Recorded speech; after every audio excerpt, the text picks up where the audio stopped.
शान, ये बताइएगा कि आप जब काउंटी क्रिकेट खेलने के लिए इंग्लैंड के लिए रवाना हो रहे थे तो उम्मीद थी कि डार्बीशायर के लिए इब्तिदा में ही इतनी अच्छी फॉर्म का मुजाहरा करेंगे, या अब आपने सोच लिया है कि जिस तरह ब्रेक से पहले रामीन कह रही थी कि गिव अप नहीं करना, तो शान ने सोच लिया है कि बस नंबर ही स्कोर बोर्ड पर तब्दील करना है और किस्मत के नंबर भी बहुत जल्द तब्दील होंगे? ये भाई देखें, सबसे पहले तो जो मेरा एक मोटिवेशन रही है वो ये रही है कि आप किस टाइप का खेल आप दिखाते हैं, किस टाइप की आप बैटिंग करते हैं। तो जब आप अच्छी बैटिंग कर रहे होते हैं, अच्छे डिसीजंस ले रहे होते हैं, आपकी इंटेंशंस आपकी पॉजिटिव होती हैं, आप रन्स करने जा रहे होते हैं, आई थिंक वो सबसे ज़्यादा मैटर करता है। देखें, ऑन द डे आपको एक बुरा डिसीजन भी मिल सकता है, अनलकी डिसमिसल भी हो सकती है, अच्छा बॉल भी पड़ सकता है, तो मतलब वो चीज़ आपके कंट्रोल में नहीं होती। जिस तरीके से आप बैटिंग करते हैं वो ज़्यादा मैटर करता है। तो मेरा इस वक्त कंप्लीट यही फोकस है कि जो मेरी अपनी स्किल्स हैं मैं उस पर काम कर रहा हूँ, और जिस टाइप की मैं बैटिंग कर रहा हूँ एक मेरे उसमें एक ब्लूप्रिंट मौजूद है जो मैंने सोचा हुआ है कि मैं किस तरीके से खेलना चाहता हूँ। रन्स फिर उस हिसाब से आते हैं, और देखें at the end of the day runs आपकी करेंसी होती है। रन्स करेंगे तो बात बनेगी, रन्स नहीं करेंगे तो ऑब्वियसली कंपटीशन बहुत सख्त है, चाहे वो पाकिस्तान टीम हो, चाहे वो कोई भी डोमेस्टिक क्रिकेट हो। लेकिन रन्स करने के लिए, कंसिस्टेंटली रन्स करने के लिए खेलने का तरीका भी एक बैट्समैन का कंसिस्टेंट होना चाहिए। अच्छा रामीन, अभी शान को, हमजा को लंबी क्रिकेट खेलनी है, कोचिंग तो अभी दूर की बात है, बट आज हम आपको ऑन एयर ये मौका दे रहे हैं क्योंकि आप बैटिंग भी करती हैं, आप बॉलिंग भी करती हैं, तो आप शान से कोई टिप्स लेना चाहेंगी या बॉलिंग में मीर हमजा से कुछ सीखना चाहेंगी तो बिल्कुल आप सवाल कर सकते हैं। जी हाँ, बिल्कुल मेरा शान भाई से सवाल होगा कि अब मुझे पता है कि एज एन ऑफ स्पिनर मैं टीम में इतनी आसानी से जगह नहीं बना सकती, तो अब मैं अपनी बैटिंग पे काम करना शुरू कर रही हूँ। तो मेरा नंबर है 8वां या 9वां पाकिस्तान टीम में, तो उस टाइम मेरे लिए या तो फील्ड पूरी पैक होती है या तो फील्ड पूरी खुली होती है। तो उस टाइम मेरा स्टेट ऑफ माइंड क्या होना चाहिए, मतलब जाते ही मुझे हिटिंग करनी चाहिए या जाते ही पहले मुझे स्ट्राइक रोटेशन पे फोकस करना चाहिए?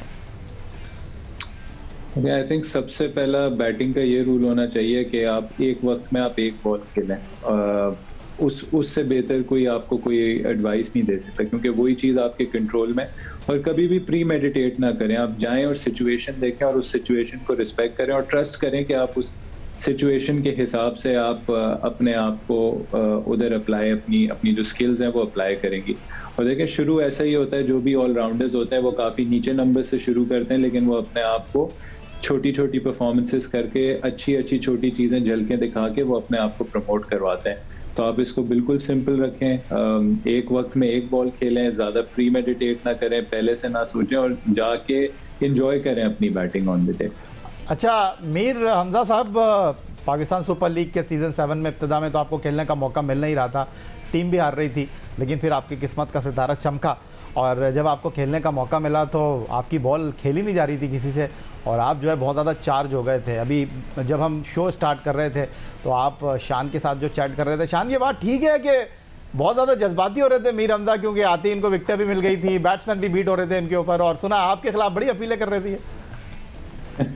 इन्होंने एक रिव्यूज आया किया था अपनी टीम के लिए। नहीं, लेकिन देखें याया भाई, ये बहुत अच्छी चीज होती है। फास्ट बॉलर्स जो होते हैं उनको इसी तरीके से होना चाहिए। फास्ट बॉलिंग एक आई थिंक अग्रेसिव शोबा है, अग्रेसिव डिपार्टमेंट है, और अग्रेसिव फास्ट बॉलर वो होता है जो बिल्कुल जो अपनी बॉलिंग के उस पर कंट्रोल होता है, वो रिदम में होता है, और पता चलता है कि एक कॉन्फिडेंट फास्ट बॉलर आया हुआ है जो बैट्समैन को अपने एग्रेशन से भी पुट ऑफ कर रहा होता है। और आई थिंक जिस तरीके से मीरू ने बॉल स्विंग की है पीएसएल में, हमें स्विंग नजर नहीं आई, काफी फ्लैट पिचें थी, पिच से कोई मूवमेंट नहीं हो रही थी, लेकिन मीरू के जो स्पेशली जो उसकी नई बॉल थी, आई मीन ओल्ड बॉल से भी उसने बहुत अच्छी बॉलिंग की है, लेकिन अलग दिख रहा था जो स्विंग कर रहा था, मतलब उन चंद बॉलर्स में से था जो पीएसएल में बॉल स्विंग कर रहा था। बिल्कुल ठीक है, आपने लेट स्विंग इनके बॉल हो रही थी, लेकिन मीर हमजा साहब दिल में तो सोच रहे होंगे आप, यार पहले खिला लेते, मुझे आमिर नहीं खेल रहा था, इब्तिदाई मैचों में अहमद नहीं खेला, मुझे आप भरोसा नहीं कर रहे थे।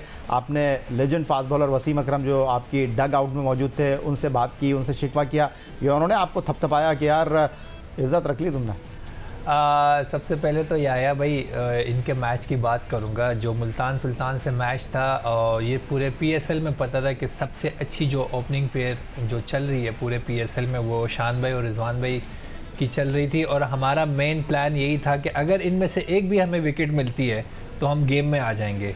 तो मुझे उसके लिए एक छोटा सा जो बेनिफिट ऑफ डाउट होता है ना, वो भी मुझे कैश करवाना था।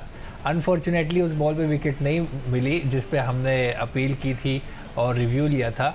और उस मैच में आपने देखा भी होगा कि इन दोनों की पार्टनरशिप की वजह से ही जो है ना ये आखिर में गए और मैच इजीली जीत गए, क्योंकि इनके पास नीचे भाई वो तो हर मैच ही इजीली जीत रहे थे, आपकी टीम आपको इजी ले रही थी बहुत। और दूसरा बिल्कुल याया भाई, पीएसएल का जो पहला हाफ हुआ उसमें मुझे चांस नहीं मिला।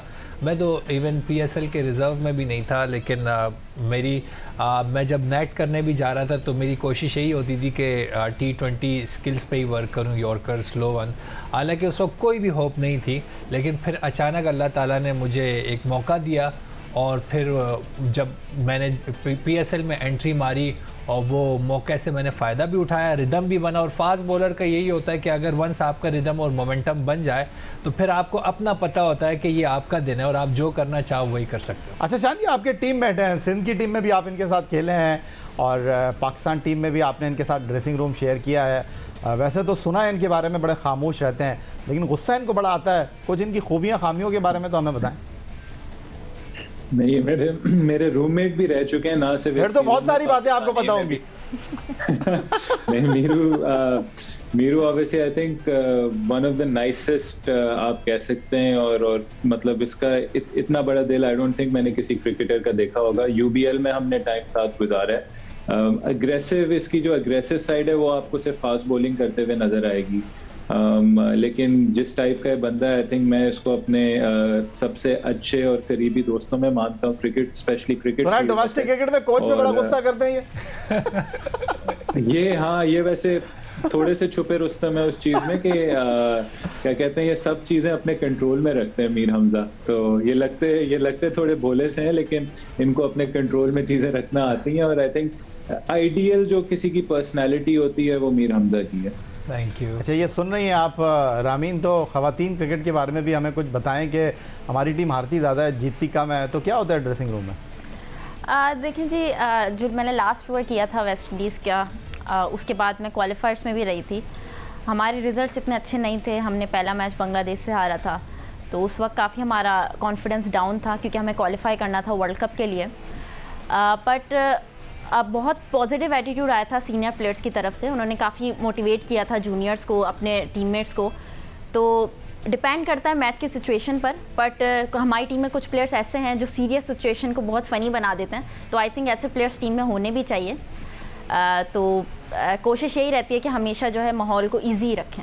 अच्छा, ये मेंस क्रिकेट में तो बड़ी स्लेजिंग होती है, एक दूसरे को बड़ा बुरा भला कहते हैं, और जो अटक जाए उसको तो फिर आउट करने के लिए क्या कुछ जो है वो विकेट कीपर नहीं बोलते, स्लिप के खिलाड़ी नहीं बोलते। ख़वातीन क्रिकेट में ऐसा होता है या नहीं होता? जी हाँ, बिल्कुल। डोमेस्टिक क्रिकेट में सबसे ज़्यादा होता है। लाइक अगर कोई प्लेयर, कोई bowler, fast bowler specially, fast bowler ball कर रहा है और बीट हो गई या एक अच्छा चौका मार दिया, तो अगले 5 से 10 सेकंड तक उसकी आंखें नहीं हटेंगी। ये अच्छा। लड़कियों में भी होता है। सीरियसली वर्ड्स इतने ज़्यादा पास नहीं होते, बट आंखों से ना गुस्सा और जो थ्रो का इशारा किया जाता है वो ज़्यादातर होता है। तो आप करती हैं? जी हाँ, बिल्कुल। सीधी नहीं है आप, इसका मतलब? नहीं। ठीक है।